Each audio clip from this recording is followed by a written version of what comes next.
Hi guys, my name is George McKay. I'm an emergency physician here in Thunder Bay, Ontario, at the Thunder Bay Regional Health Sciences Center in the emergency department. I was asked to make this video for you guys. I understand you're doing the medical camp here this summer. So kind of bear with me. I'm not the greatest at making these videos sometimes, but I'll do my best to try and help you out. So I was asked to make a video and talk to you guys about a few things, and they suggested stuff like talking about an education path. So kind of starting where you guys are. I'm from Thunder Bay, born and raised. I had completed my high school training here in Thunder Bay at St. Ignatius High School. Kind of took a little bit of a different path than a lot of people may have taken to medicine. I didn't have initial goals or aspirations to pursue a career in medicine. I had finished high school. I took a year off. I had played junior hockey. I worked for my dad, who owns and runs a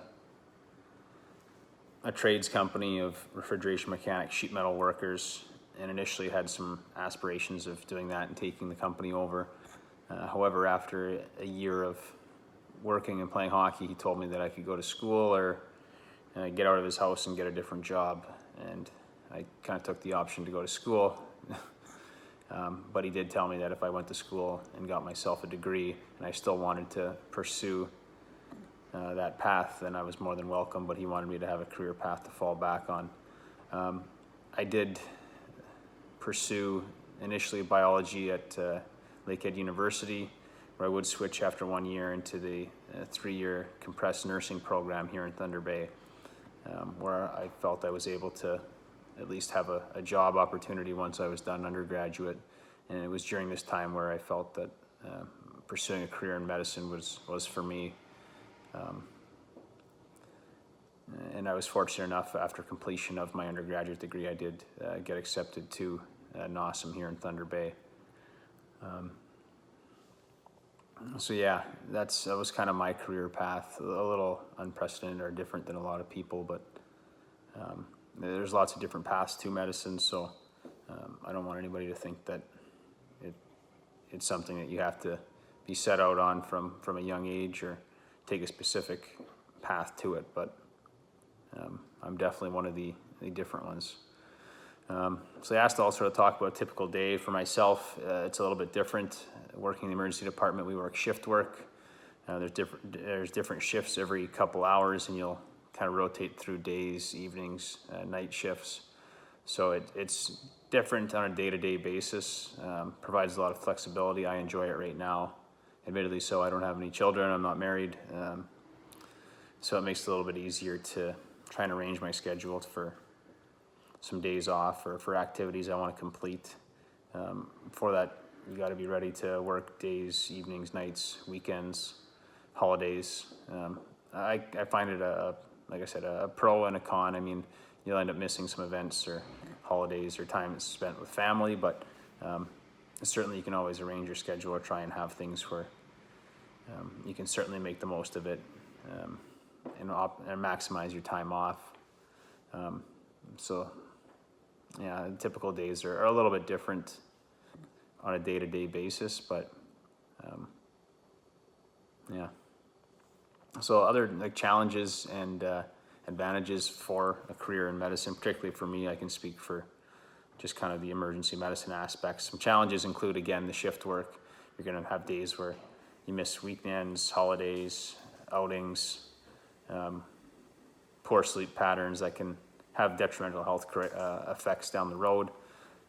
Can also be a benefit, though. Like I said, I'm able to arrange scheduling where I'm able to go fishing or do stuff on a Tuesday, or have a Tuesday or a Wednesday off, and you might be working that weekend, which I don't have any issues with. Days and weekdays and holidays and weekends all kind of blend together. It's not for everybody, but for me, I like having the opportunity to have a day off where you're able to do outdoor activities and go into work at 8 p.m., where you can take advantage of the nice weather in the summer times or whatever that might be. Challenges for my specific job would be dealing with a high stress, a fast-paced environment, which for me is an advantage right now. I enjoy that. It provides some excitement, changes every day. You never know what's walking through the door, but that can be very stressful. It's a difficult place to work, making life-altering decisions at a split second, and expected to make no mistakes. So it's not for everybody, but that might be an advantage or disadvantage depending on how people look at it.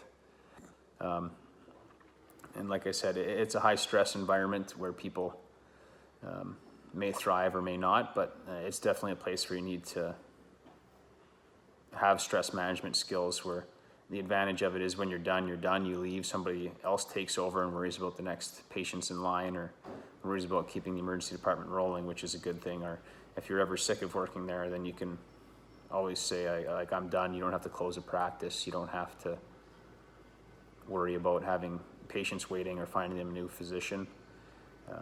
But it's definitely high stress. So for having stress management techniques are very important. Having your outlets and being able to kind of leave work at work, I find, is very important. Obviously, there's going to be some things that stick with you when you go home, but you got to try your best to leave it at work. Things that I do or I find important for me are things like exercise. I work out on a regular basis. Playing hockey, playing tennis, going fishing, going hunting.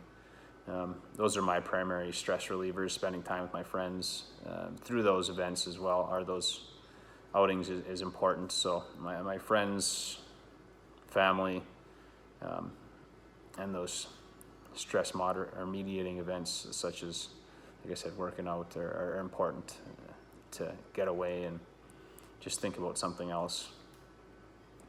The other thing they asked me to talk about as well is the things such as high school advice for people. I know a lot of you guys are probably high achievers or individuals who are very stressed about grades or getting on the right path or making good decisions, which is great, which is the intelligent thing and you should be doing. And certainly I hope this advice doesn't seem like I'm telling you not to, but my advice would be is to make sure you take a step back and take time for yourself. It's not the be-all, end-all.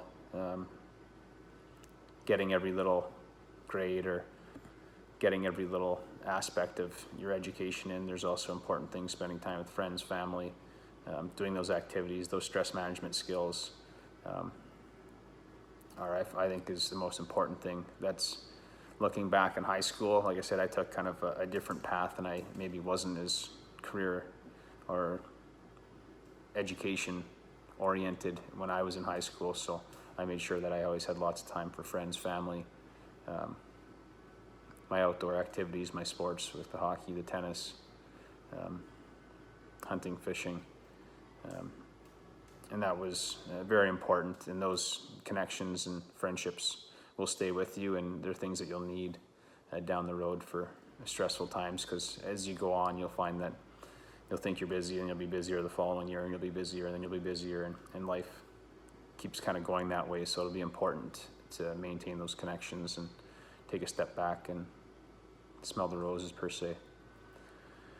But yeah, that's about all the advice or things I can really think of to talk to you guys about right now. So I look forward to chatting with you, and I hope this video helps. Thanks.